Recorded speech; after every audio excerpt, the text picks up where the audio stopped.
Yo, what's up, everybody? It's Ozzie here. And yeah, a couple of weeks ago, I signed up for a couple events at the LATTA tournament. These monthly tournaments are the only place really to gain a lot of rating. And they do them on a monthly basis. So it's you really get a lot of competition experience, get to meet a lot of people, and see a lot of different play styles. And for the first time in my life, I really trained really hard to compete in this. It wasn't one of those things where I'm just like, playing randomly. I'm actually playing with intent to improve. So I know I've improved a little bit. I think my current rating at the time was 1495. And so I entered into the 1650 and under 1800 events and under 2000 and in under 2150. All in all, I ended up with a record of 3-9. And honestly, despite maybe one loss that I was disappointed in myself in, I have to say that overall it was a great experience. And I think I performed pretty well. If not for the fact that I got bounced out of the first round in the group stages, which I was the top seed in my group, I learned a lot. And in fact, there's a lot of things that go into competing in a tournament environment that you just don't get in playing round robins or casual play. Things like pressure, how to deal with tilt. When you go in with high expectations to win the event, and you get bounced in the group stage, not even in the playoffs, I was pretty upset. Even though the first event I did, I lost in very unfortunate fashion.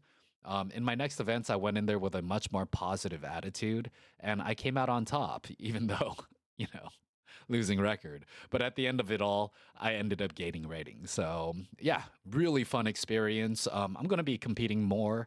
I don't know if I can train any more than I already did, but I do look to improve because I do see a lot of mistakes that I made. So anyways, this is my journey through the 1650, the 2000, 2150, 23, all the events that I did. So yeah, Ozzie, enjoy the show. I'm out of here. Peace. All right, guys, first match of the event in the under 1650 is against Phil. I'm the A seed, he's the D seed. I'm going to try to stick to 2 rules here. Rule number 1, keep the ball on the table. That's always good advice. And rule number 2 is find your opponent's weakness and try to exploit it. That long pips is already giving me trouble. So gotta pay attention to that. Boom, solid loop there. Look at me go. So I'm already taking advantage of these pop-ups that he's giving me based on the serve. So yeah, just looking to keep things easy on the third ball, give him a nice serve that he can't deal with, and just put the ball away. Don't want to keep the rally going, especially against these funky rubbers. So yeah, this whole time I'm just reminding myself that, hey, he's got short pips on the forehand, long pips on the backhand. And it's honestly making me second guess myself and what strokes I should use to hit those balls back because I struggle reading spin. And then it becomes this game of overthinking. And in a game like ping pong where things are so fast paced, you really shouldn't have time to overthink. You don't have time to think. Everything's got to be reactionary and based on reflexes on your training. So you just got to have trust in yourself. I should have more trust in myself. So thinking is for practice, it's for training. And then after that, you've really got to believe that you've committed all the right moves to muscle memory. Even though you may miss and you're going to lose points, you've just got to have faith no matter what. So that's the beauty of this sport. It's so fast paced and there's a lot of complex actions going on and you just got to trust yourself. I love this game. Another passive shot. See, even mistakes can be made on winning points, but that's just because, he's not putting them away either. So, yeah. It's all about taking advantage of those small little timings where you can and should be attacking. Anyways, that just about wraps up my match versus Phil. It was a quick one. Thank you, Phil, so much. Yeah, it was fun playing with you. I know you're going to improve really fast. So, yeah, keep up the good work. GG. On to the next. All right, the next match we have is against someone I play against more often than a lot of people, and that's Aldrin USATT. You'll see this guy, he's a local addict. not the bad type of addict, a pong addict. And I play up against him enough to know that I have to take this guy seriously because their matches are always close. Even though his rating's about 300, 400 points lower than mine, I know he has a lot of really nice shots. And maybe sometimes it just comes down to who has a little bit more experience. Right away, he's taking a ton of points off me. He hits the ball with a good amount of topspin, and what I've noticed is he's playing a lot more consistently, so it's really got me scared. Which, by the way, scared is probably not the word I should be using. How about shook? That's a cool word to say. I'm going to use shook. I was shook. But yeah, I'm missing.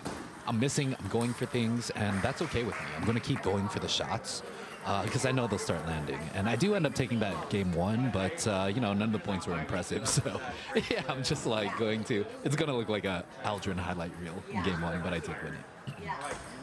He's a very solid player here. His serves are getting better. His shots are getting good. He's always had some really great backhand blocks, but he's added a backhand flip to his game. So, yeah, the guy's really shown a lot of improvements.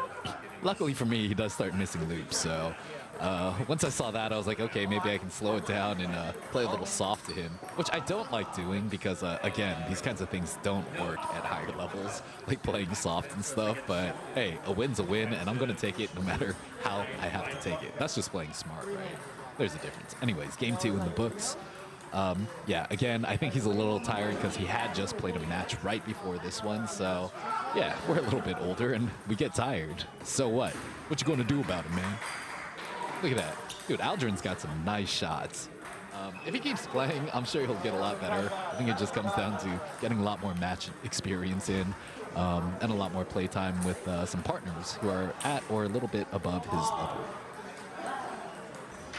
Anyways, it's been a lot of fun playing with him. Like, his pushes are nice. They're nicer than mine. His technique's really good.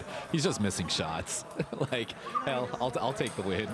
It wasn't easy, even though I won in 3 straight games. They were all much closer than any score would indicate. So I'm pretty happy with this win, and I'll take it. But my God, I don't want to keep playing against them. I don't want to see somebody who started after me get better than me. GG's, Aldrin. I love you, bro. All right, and we're headed to the last match of the group stage. This is me, the A seed, versus Suvicha, the B seed. And he's about 1,300 something rated, so a little bit closer to my rating. Plays double inverted, so right off the bat, I know it's. I'm looking forward to this match because I like playing inverted. It's just more standard to me, and I'm used to it. Missing those balls never feels good because, yeah, it's a high ball. I should be making that, but gotta hand it to him. He's already taking a lot of points away from me, so it gets really scary for me. But I know at this point I'm relatively calm because I know I'm a pretty good player and I shouldn't struggle, but man, I'm missing again, just missing the ball, and that never feels good. I do have a habit of swinging too far up instead of going more forward, and so that does cause me to miss quite a bit.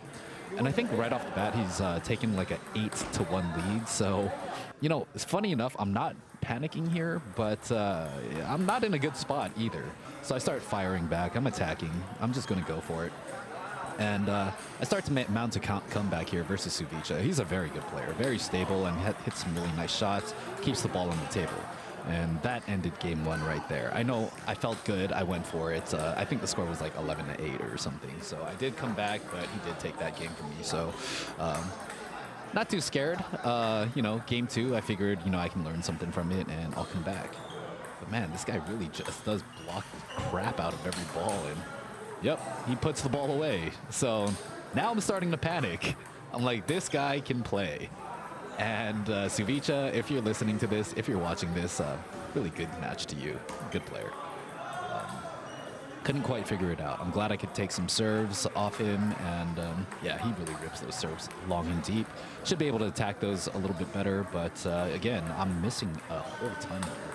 So I shouldn't really allow that to... Oh, great. Great down the line. He even acknowledges it with a thumbs up. Yeah, indeed. I'm fighting, guys. I'm fighting. I'm really fighting here. Hit some nice shots. I'm feeling good. I'm like, yeah, okay. All right, there's the Ozzie that I know.